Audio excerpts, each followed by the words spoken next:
ఆంధ్రప్రదేశ్ శాసనసభలో అనకాపల్లి ఎమ్మెల్యే కొనతాల రామకృష్ణ గారు మాట్లాడుతూ ప్రస్తుతం ఉన్న వైజాగ్ మెట్రో ప్రాజెక్ట్ ని అనకాపల్లి దాకా ఎక్స్టెండ్ చేయాలని చెప్పి ప్రతిపాదించారు. అయితే ప్రస్తుతం ఉన్న వైజాగ్ మెట్రో ప్రాజెక్ట్ ని చూస్తే మనం 76.9 కిలోమీటర్స్ అంటే స్టీల్ ప్లాంట్ నుండి కొమ్మాది దాకా, మళ్ళీ కొమ్మాది నుంచి భోగాపురం దాకా, అలానే చిన్న వాల్తేరు, పాత పోస్ట్ ఆఫీస్ ఇవన్నీ కూడా కనెక్ట్ అవుతాయి మెట్రోతో. కానీ నిజంగానే వైజాగ్ మెట్రోని అనకాపల్లి దాకా ఎక్స్టెండ్ చేయాల్సిన అవసరం ఉంది. ఎందుకంటే ఇవాళ వైజాగ్ నుంచి అనకాపల్లి వెళ్లే NH16 హైవే మీద రోజుకి 28,000 కార్లు తిరుగుతాయి. ఇది కేవలం కార్ల వరకే. మళ్ళీ 2 వీలర్స్ గానీ, బస్సులు గానీ ఇవి చూస్తే ఇంకా ఎక్కువగా ఉంటాయి.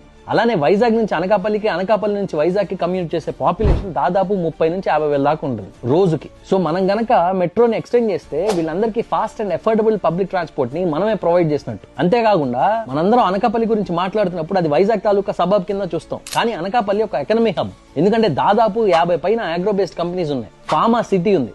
రాష్ట్రంలోనే అతిపెద్ద సెస్ ఉంది. సో ఇలాంటి ఏరియాని మనం వైజాగ్ కి మెట్రో ద్వారా కనెక్ట్ చేస్తున్నామంటే కేవలం కమ్యూట్ ని ఈజీ చేస్తున్నట్టు కాదు, రీజనల్ ఎకానమీని బూస్ట్ చేస్తున్నట్టు. దానికి తోడు ఇన్ని వేల కార్లు, బైక్లు, బస్సులు తిరుగుతున్నాయంటే NAD జంక్షన్ దాకా బానే ఉంటాం. కానీ NAD జంక్షన్ నుంచి అనకాపల్లి వెళ్లే రోడ్డు మీద మనం ట్రావెల్ చేస్తే ఎవ్వడి మొహం అయినా మాడిపోవాల్సిందే. మనం మెట్రో ఎక్స్టెండ్ చేయగలిగితే ఆ కారిడార్ లో 20% ఎమిషన్స్ తగ్గుతాయి. అలాంటప్పుడు ఇలాంటి ఇన్ఫ్రాస్ట్రక్చర్ ప్రాజెక్ట్స్ ని మనం ప్రాపర్ గా ప్లాన్ చేస్తే మనం మన ఫ్యూచర్ ని ప్లాన్ చేసుకున్నట్టే. ఎందుకంటే ఈ మెట్రో ఎక్స్టెన్షన్ అనేది లాజికల్, ఎకనామికల్ అండ్ సస్టైనబుల్.